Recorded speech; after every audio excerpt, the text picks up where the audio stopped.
मैं प्रेम सर अपने YouTube channel प्रेम sir Alauli पर सभी छात्रों का स्वागत करता हूं।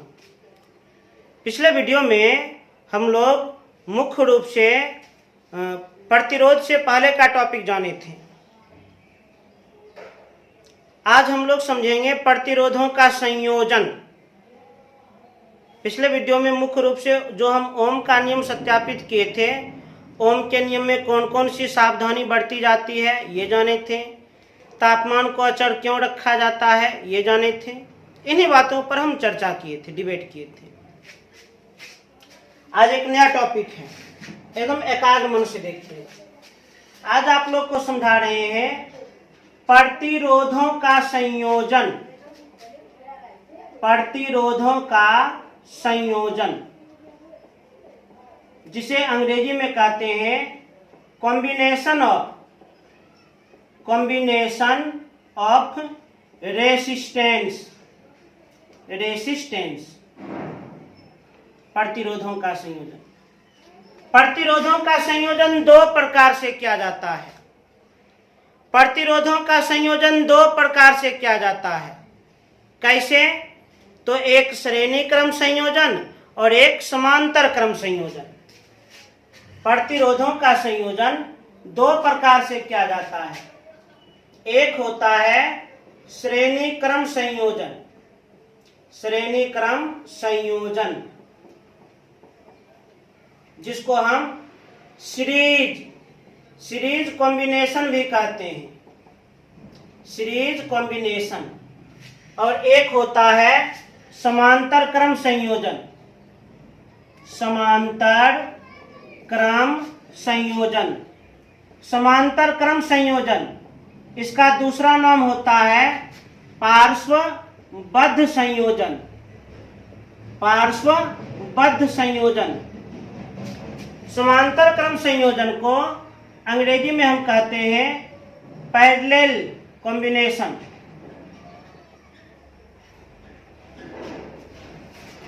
प्रतिरोधों का संयोजन दो प्रकार से होता है। कौन कौन? एक होता है श्रेणी क्रम संयोजन, एक होता है समांतर क्रम संयोजन। तो श्रेणी क्रम संयोजन क्या है?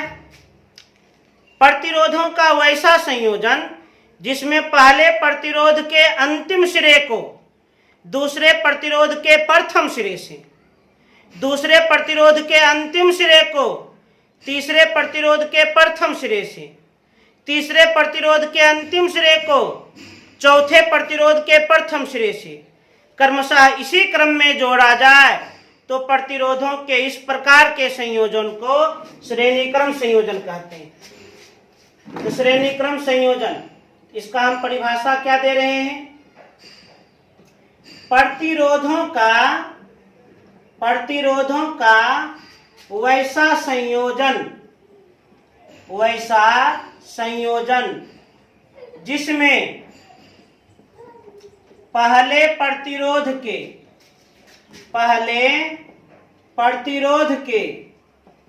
अंतिम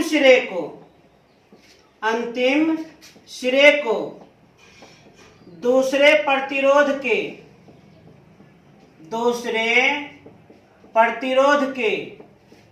प्रथम सिरे से पुनः दूसरे प्रतिरोध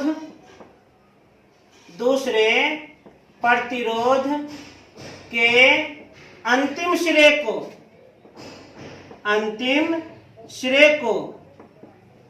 तीसरे प्रतिरोध के अंतिम सिरे को तीसरे प्रतिरोध के प्रथम सिरे से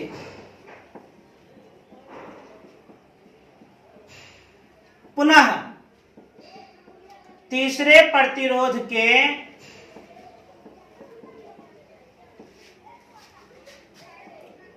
अंतिम सिरे को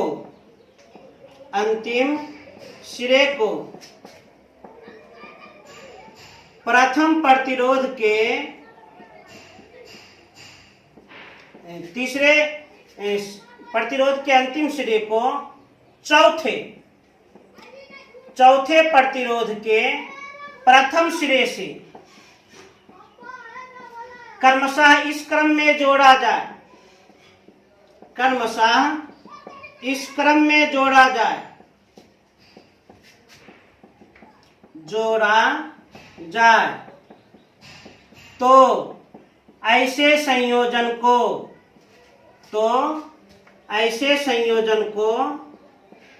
श्रेणी क्रम संयोजन कहते हैं। श्रेणी क्रम संयोजन कहते हैं, संयोजन कहते हैं। जैसे देखा जाए, पहला प्रतिरोध, दूसरा प्रतिरोध, तीसरा प्रतिरोध, चौथा प्रतिरोध। पहला प्रतिरोध, दूसरा प्रतिरोध, तीसरा प्रतिरोध, चौथा प्रतिरोध।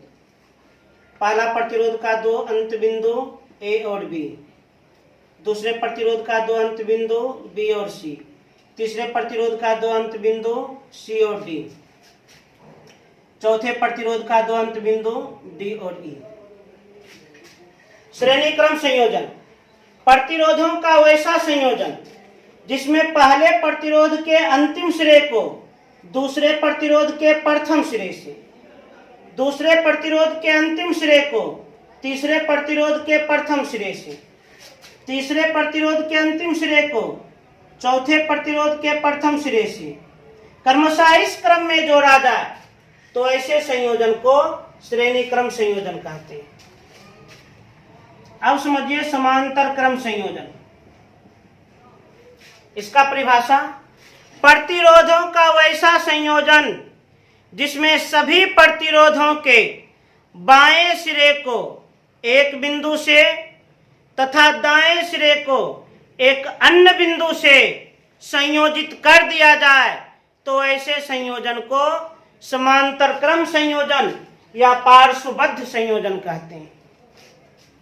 इसका परिभाषा हम क्या दिए? प्रतिरोधों का वैसा संयोजन जिसमें सभी प्रतिरोधों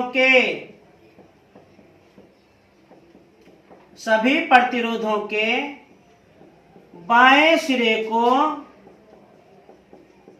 एक बिंदु से जबकि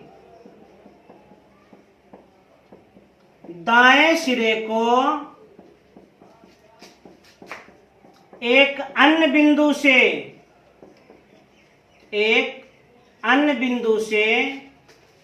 जोड़ दिया जाए तो ऐसे संयोजन को समांतर क्रम संयोजन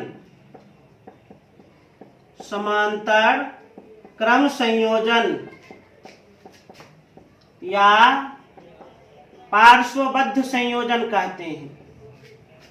पार्श्वबद्ध संयोजन कहते हैं।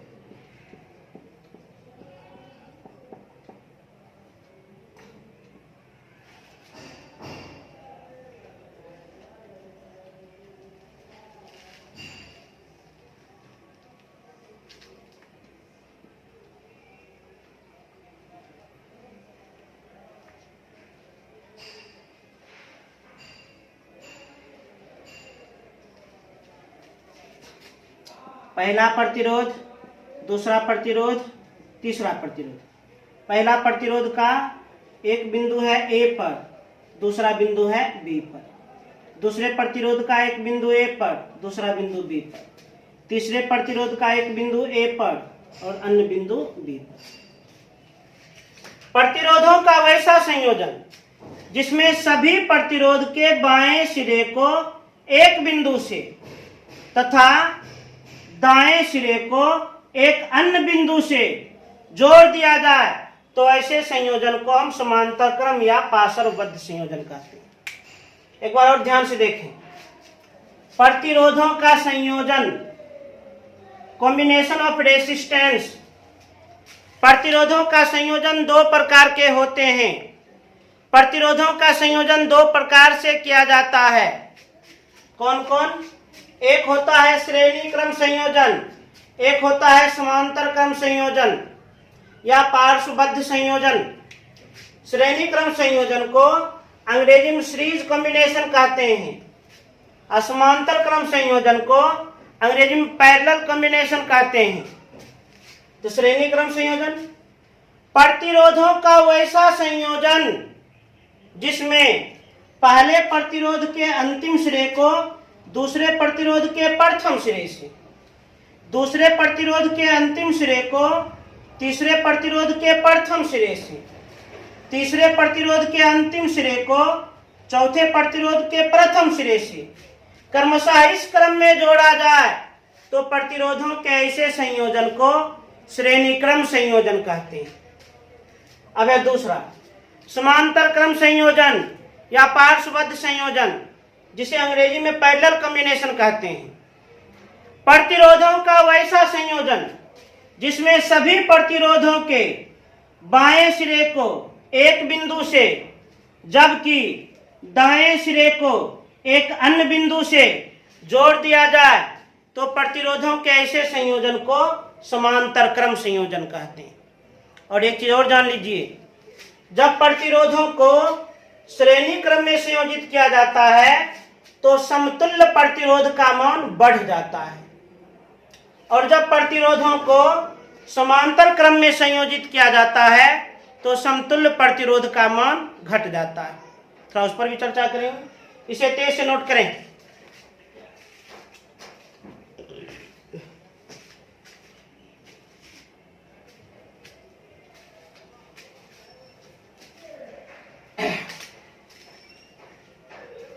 अब बड़ा ही महत्वपूर्ण क्वेश्चन देखिए,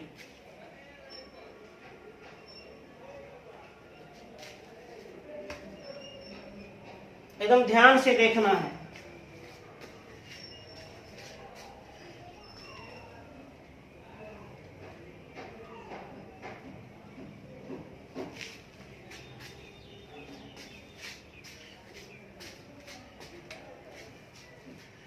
एक वीवीआई क्वेश्चन हम लिख रहे हैं। श्रेणी क्रम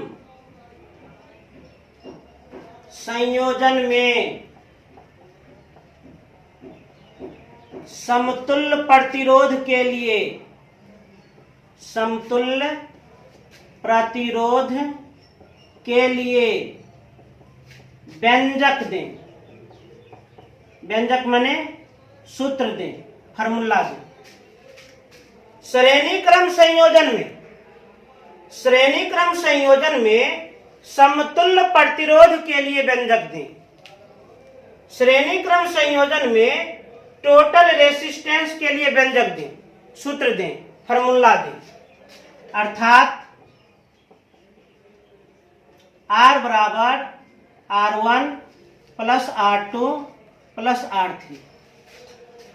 अब ध्यान से देखिए, मतलब प्रश्न का कहना है जब अनेक प्रतिरोध श्रेणी क्रम में संयोजित हो तो समतुल्य प्रतिरोध के लिए व्यंजक दें, फार्मूला दें, सूत्र दें।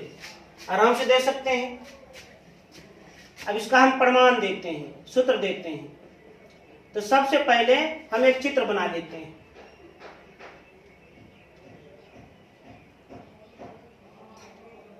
ये प्रतिरोध हम बना रहे हैं।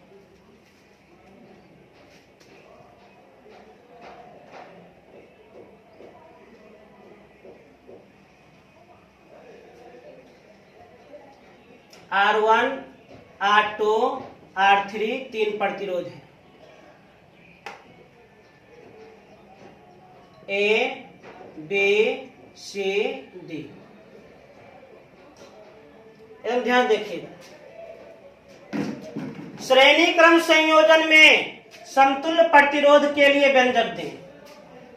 तो माना कि तीन प्रतिरोध R1, R2, R3 है जो श्रेणी क्रम में किसी विद्युत परिपथ में अच्छी तरह से संयोजित है। बिल्कुल अच्छी तरह से संयोजित है। ये देखिए तीनों प्रतिरोध श्रेणी क्रम में है।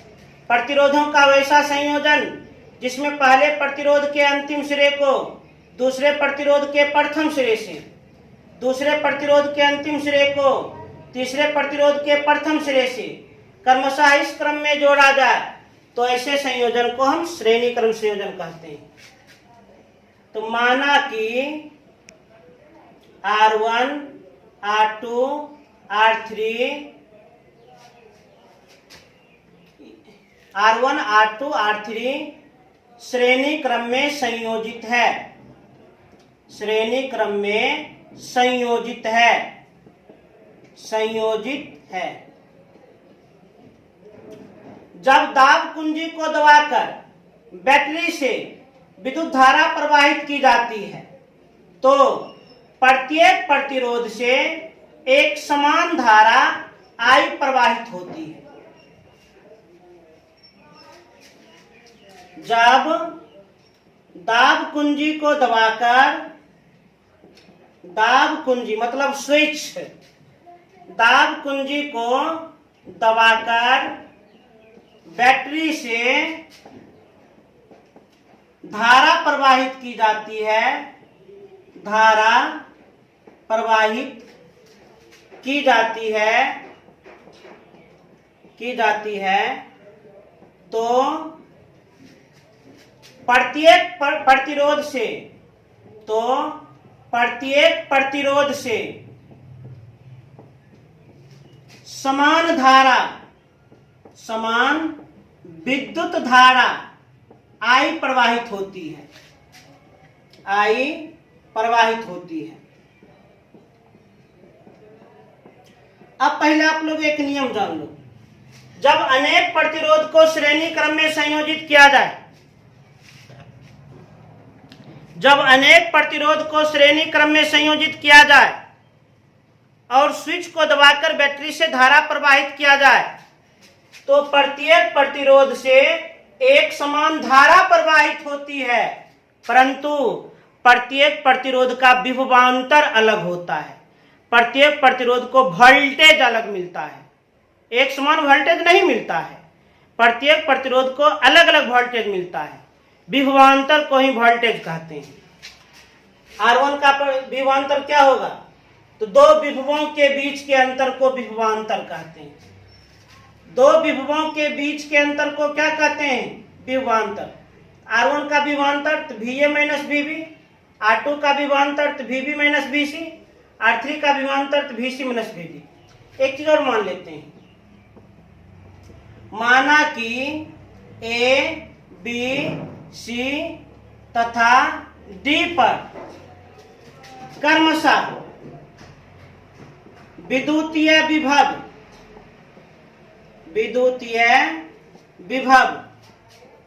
VA, VB, VC तथा VD है। ध्यान दीजिए, क्वेश्चन क्या है? श्रेणी क्रम संयोजन में समतुल्य प्रतिरोध के लिए व्यंजक दें, सूत्र दें, फार्मूला दें।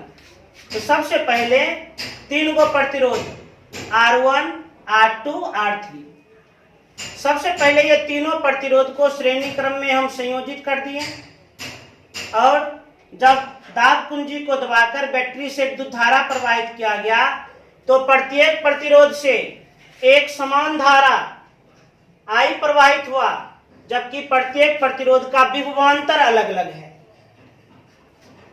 अब ओम के नियम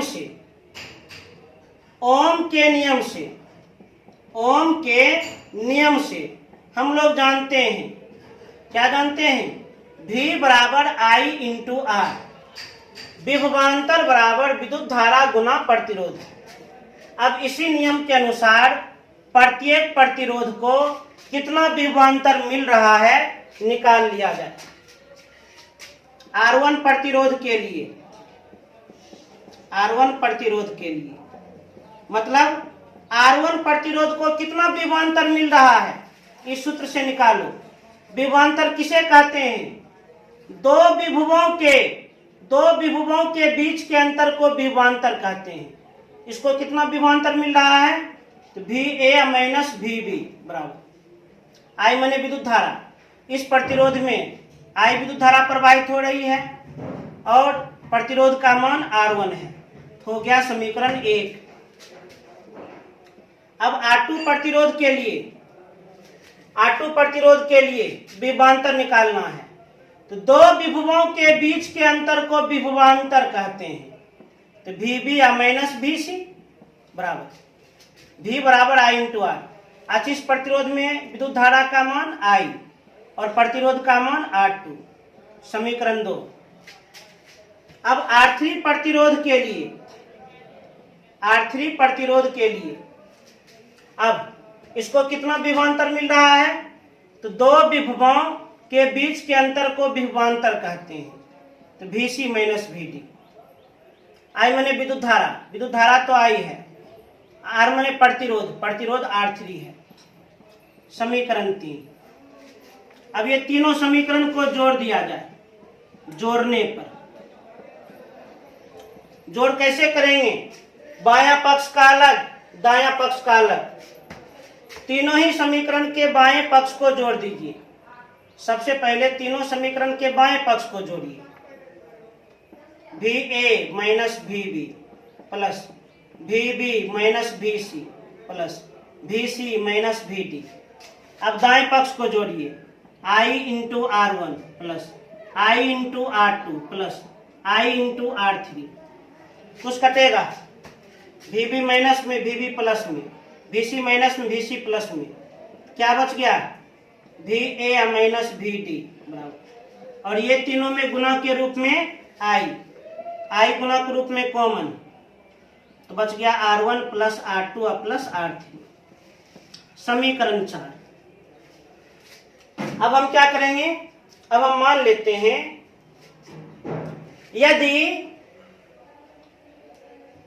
यदि बिंदु A और बिंदु D के बीच समतुल्य प्रतिरोध का मान R हो, मतलब यदि बिंदु A और बिंदु D के बीच समतुल्य प्रतिरोध का मान R हो। अब शर्त मान लेते हैं, यदि बिंदु A तथा D या फिर यदि R1, R2, R3 का समतुल्य प्रतिरोध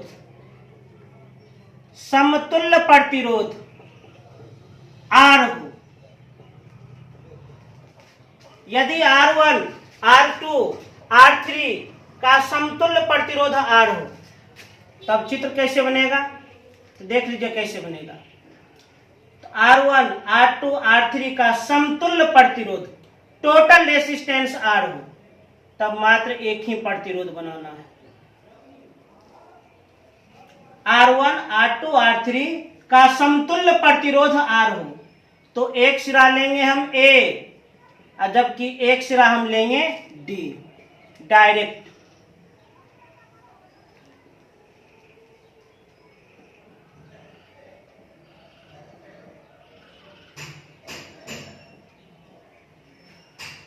उस स्थिति में जब स्विच को दबाकर बैटरी से विद्युत धारा प्रवाहित किया जाएगा, तो इस प्रतिरोध से विद्युत धारा का मान I होगा। उस स्थिति में ओम का नियम लागू कीजिए। ओम के नियम से क्या सूत्र होता है? तो V बराबर I इंटू R, विभवांतर बराबर विद्युत धारा गुना प्रतिरोध। तो विभवांतर का मान कितना? तो दो विभवों के बीच के अंतर को विभवांतर कहते हैं। तो VA माइनस VD बराबर I माने विद्युत धारा, I, R माने प्रतिरोध R। समीकरण 5। अब समीकरण 4 और समीकरण 5 को देखा जाए। समीकरण 4 और समीकरण 5 को देखा जाए, ध्यान से देखिए। तो समीकरण 4 का बायां पक्ष और समीकरण 5 का बायां पक्ष बराबर है। समीकरण 4 का बायां पक्ष और समीकरण 5 का बायां पक्ष बराबर है, अर्थात समीकरण 4 बराबर 5। इसलिए दायां पक्ष भी बराबर होगा। तो समीकरण 4 का दायां पक्ष I into R1 plus R2 plus R3 बराबर। समीकरण 5 का दायां पक्ष I इंटू R, I और I कट गया, R बराबर R1 plus R2 plus R3, इसलिए R बराबर R1 plus R2 plus R3। परीक्षा में ये प्रूविंग पूछा भी जाता है, याद रखिए। जहां इस R का अर्थ क्या है? इस R का अर्थ है समतुल्य प्रतिरोध, total resistance, equivalent resistance. R1 का अर्थ क्या है? प्रथम प्रतिरोध। R2 का अर्थ क्या है? द्वितीय प्रतिरोध। और R3 का अर्थ क्या है? तृतीय प्रतिरोध।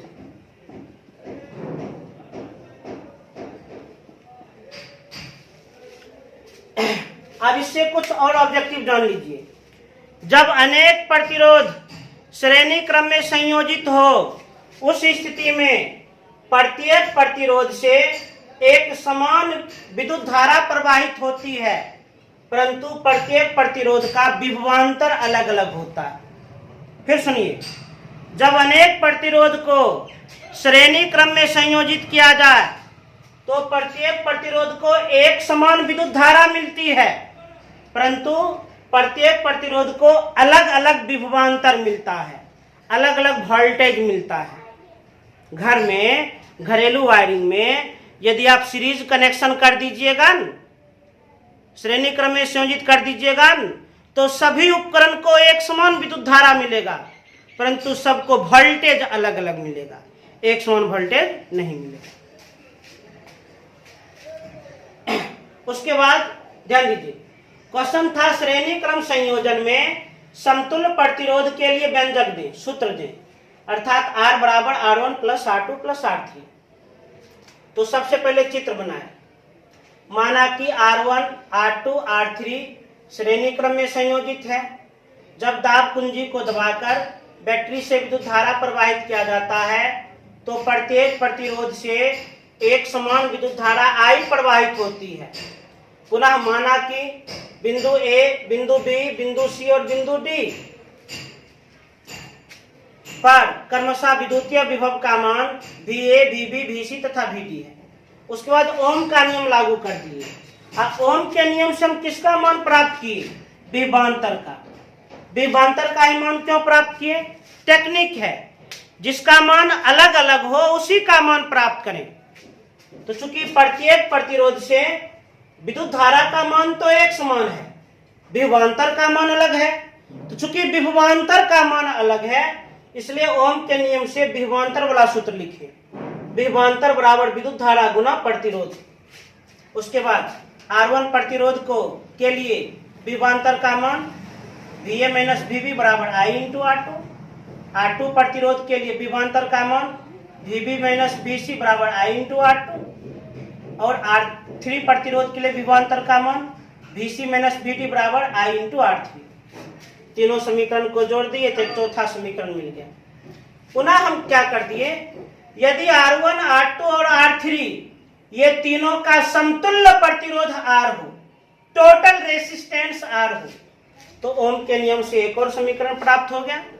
उसके बाद समीकरण 4 और 5 का चूंकि बायां पक्ष बराबर था तो हम दायां पक्ष को बराबर कर दिए, तो एक सूत्र बन गया। एक सूत्र हम जान गए, यदि अनेक प्रतिरोध श्रेणी क्रम में संयोजित हो, यदि अनेक प्रतिरोध श्रेणी क्रम में संयोजित हो तो समतुल्य प्रतिरोध का मान R बराबर R1 plus R2 plus R3 होता है। R बराबर R1 plus R2 plus R3 होता है।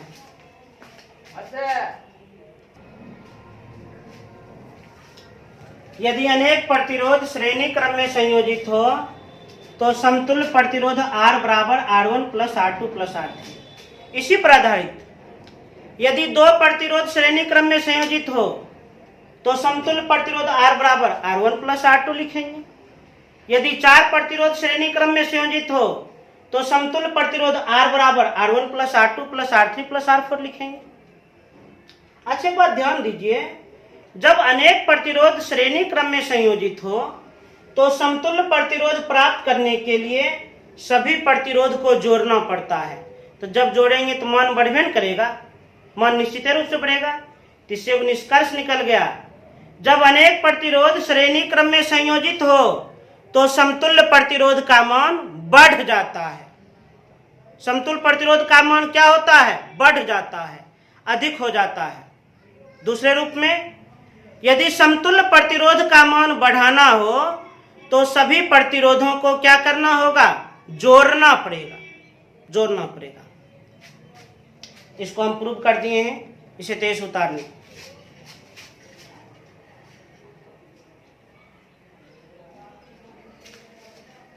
तो उम्मीद करते हैं ये आप लोग को आसानी से समझ में आ गया होगा। अगले वीडियो में हम समांतर क्रम संयोजन में समतुल्य प्रतिरोध का व्यंजक प्राप्त करेंगे, सूत्र प्राप्त करेंगे, फॉर्मूला प्राप्त करेंगे। आज जो भी समझा दिए हैं उसको अच्छी तरह से नोट करके कम से कम 5 बार लिख लीजिएगा, पूर्ण रूप से नियंत्रित हो जाएगी। और पुनः आप लोग से गुजारिश करते हैं, चैनल को सब्सक्राइब करें, लाइक करें और अधिक से अधिक शेयर करें। धन्यवाद।